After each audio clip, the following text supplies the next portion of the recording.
أعوذ بالله من الشيطان الرجيم.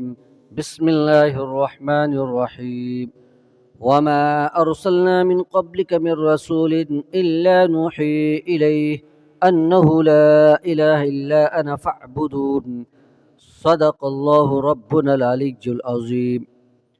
اللہ رب العالمین اس آیت کریمہ میں ارشاد فرماتے ہیں کہ اے نبی پاک جناب محمد رسول اللہ صلی اللہ علیہ وسلم، ہم نے آپ سے پہلے کوئی ایسا پیغمبر نہیں بھیجا جس کی طرف ہم نے یہ وحی نہ بھیجی ہو کہ میرے علاوہ میرے سوا کوئی معبود نہیں، اس لیے میری ہی عبادت کرو۔ حدیث پاک میں ارشاد ہے، ان ابی ہریرہ رضی اللہ عنہ قال قال رسول اللہ صلی اللہ علیہ وسلم الایمان بضع وسبعون شعبہ فافضلها قول لا الہ الا اللہ وادناها اماطة العذى عن الطریق والحیاء شعبۃ من الایمان، رواہ مسلم۔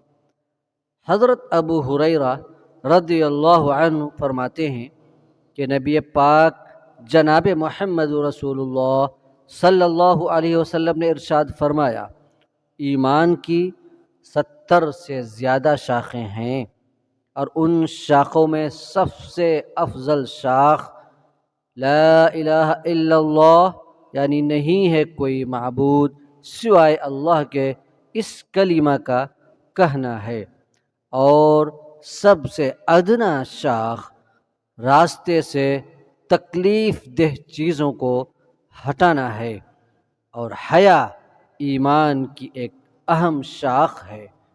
حیا کا مطلب یہ ہے، حیا کی حقیقت یہ ہے کہ انسان کو، آدمی کو وہ غلط کام سے بچنے پر آمادہ کرتی ہے اور صاحب حق کے حق میں کوتاہی کرنے سے روکتی ہے۔